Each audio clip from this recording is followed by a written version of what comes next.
Bienvenue sur notre chaîne, Love Novelas. Aujourd'hui nous vous donnons le résumé de votre série indienne, Le Gendre Parfait. Avant de commencer, si vous êtes nouveau, n'oubliez pas de vous abonner et d'activer la cloche de notification, pour ne pas manquer les prochains épisodes.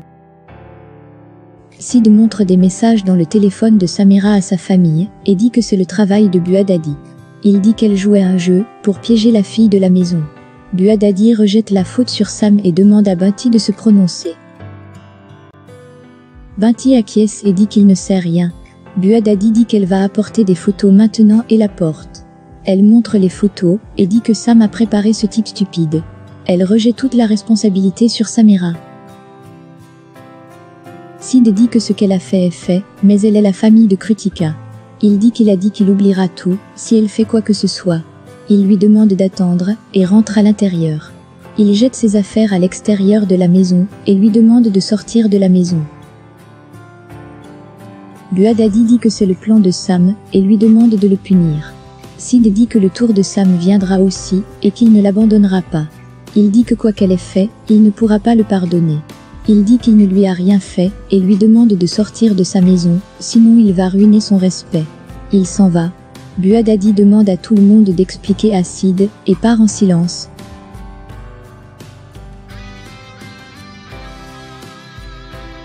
De l'autre côté, Samira pleure en gardant sa tête sur l'épaule de Mona.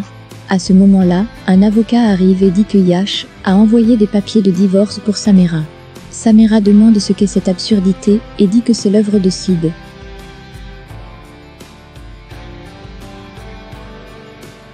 Sid arrive et dit que les mauvaises choses arrivent aux mauvaises personnes. Il dit que c'est la loi de l'univers. Mona lui demande comment il ose faire ça. Sid dit que Yash a envoyé les papiers de divorce, car il sait comment est sa femme. Il lui demande de ne pas lui crier dessus, et dit qu'il sait comment établir des relations, contrairement à Sam. Il dit qu'il n'a rien dit à Yash. Shabnam sourit. Roshni demande à Sid de punir Buadadi. Sid dit que c'est son affaire, et demande à Roshni si elle pense qu'il est celui qui a demandé à Yash d'envoyer les papiers du divorce. Il demande si elle pense vraiment que Buadadi a fait tout ça à Samira, et demande si elle est une magicienne. Il dit que tout ce qu'elle a fait est avec son consentement. Mona dit que Sam est sa fille, et que son mari a envoyé les papiers de divorce, le jour du Karwashot. Sid demande ce qu'il doit faire, car sa fille ne pouvait pas s'occuper de son mariage.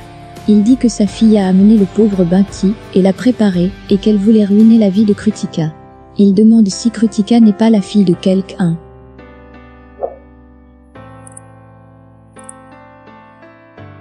Il demande ensuite à Sam pourquoi elle a fait cela avec sa sœur, et dit qu'il a trouvé Yash pour elle qui était prêt à lui donner tout. Il dit qu'il n'a rien dit à Yash. Puis, il dit que c'est incroyable qu'il ait envoyé les papiers lui-même.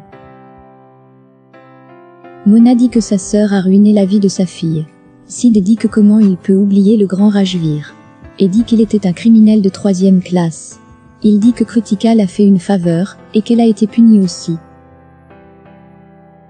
Il dit que c'est une question de.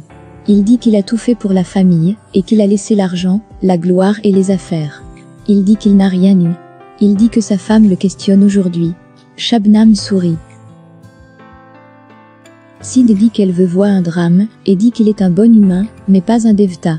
Dédé dit qu'elle est d'accord, et qu'elle apprécie vraiment, qu'ils résolvent toujours leurs problèmes. Mais ils n'ont rien demandé. Elle dit sa famille et Buadadi sont restés là. Elle dit que la moitié de ses problèmes dans sa vie est à cause d'eux et sa famille. Shabnam sourit joyeusement. Dédé dit qu'ils sont responsables des problèmes dans la vie de Sam, et dit qu'elle doit le savoir. Sid dit à Dédé qu'elle dit vrai, et dit qu'elle a pris beaucoup de temps pour dire cela, car il a fait ce qu'il voulait faire. Il dit qu'il a pris tous les problèmes de la famille sur lui, et qu'il a donné son sang, sa vie, sa sueur, tout pour la famille, même sacrifier sa propre famille, et dit que Roshni avait l'habitude de la détester. Mais il les a unis tous les deux. Il dit ensuite qu'il les a tous acceptés comme sa famille, et qu'il a inversé les coutumes de la société. Il dit que c'était son erreur. Car il aurait dû rester séparément avec Roshni. Il la remercie de lui avoir montré qu'il n'a jamais fait partie de sa famille. Dédé dit qu'il ne dit pas ça, et le remercie d'avoir fait tout ça pour eux, et lui demande de ne pas être Devta. Elle dit que Yash vient d'envoyer les papiers du divorce. Sid dit qu'il n'a vraiment rien à faire, et qu'il ne sait rien. Il dit qu'il est vraiment fatigué, et dit qu'il veut se décharger de toutes les responsabilités de son épaule, et qu'il veut vivre pour lui-même. Il la remercie de lui avoir fait prendre conscience de sa vie. Il dit qu'il peut vivre sa vie, et qu'il va vivre la mienne. Il dit merci à tous les Patel. Roshni essaie de l'arrêter, mais il part en colère. Nani demande à Dédé de l'arrêter. Dédé dit que ce n'est pas nécessaire, et que c'est aussi le cas aujourd'hui. Roshni pleure et va dans sa chambre. Shabnam pense que c'est une grande explosion, et pense qu'elle a vraiment apprécié. Elle dit que ces gens l'ont jeté comme un moustique, et qu'un jour, elle les chassera de la maison.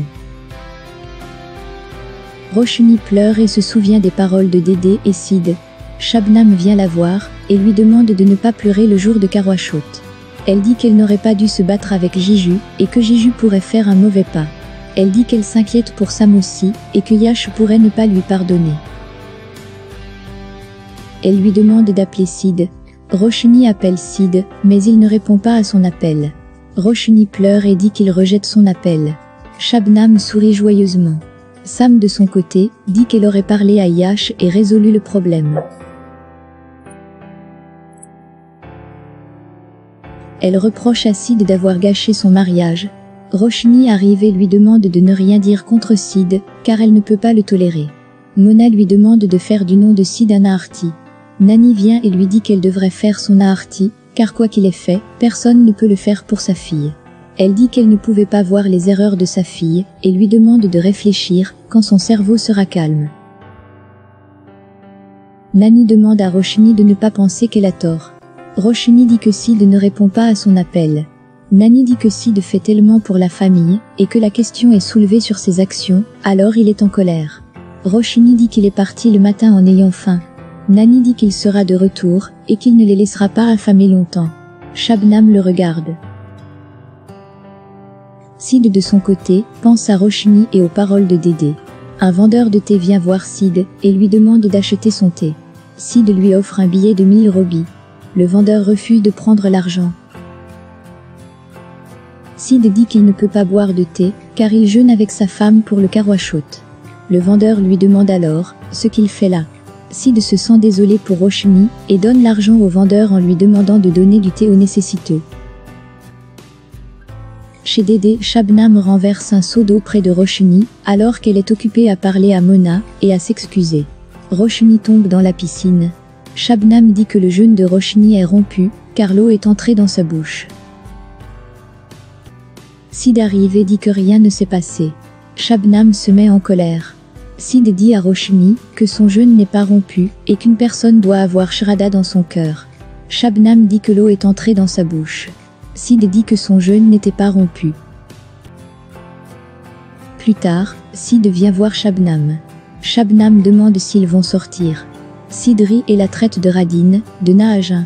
Il dit qu'elle ne peut pas lui rendre fou. Il dit qu'elle aime faire du mal à Roshni, et que son jeûne est rompu. Il dit que rien ne peut arriver à sa femme. Il demande ce qui est arrivé à sa main, quand elle a appliqué le mehandi, et demande ce qu'elle a ajouté dedans. Il dit qu'elle veut être Patel, mais qu'elle ne peut pas l'être, car il y a du venin en elle.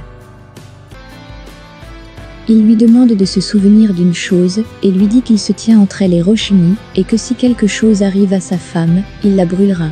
Il lui donne 24 heures. Pendant ce temps, Dédé complimente Roshni, et lui demande des nouvelles de Sid. Roshni dit qu'il est venu, mais qu'il est parti quelque part. Dédé dit qu'elle va l'appeler. À ce moment-là, Raj et Saran arrivent et rencontrent Dédé. Saran demande des nouvelles de Sid. Dédé dit qu'il ne prend pas l'appel. Au même moment, l'électricité se coupe. Sid arrive et dit qu'il est là. Il dit que c'est la magie de son gendre. Il avance sa main, et tient la main de Roshni. Il chante Azibangay et danse avec Roshni. Tout le monde regarde leur performance de danse avec joie. Roshni et Sid voient la lune apparaître et sont heureux. C'est sur cette scène que s'achève votre épisode du Gendre Parfait. Merci de nous laisser vos commentaires sous la vidéo. Likez la vidéo, Abonnez-vous et activez la cloche de notification. À bientôt pour le prochain épisode.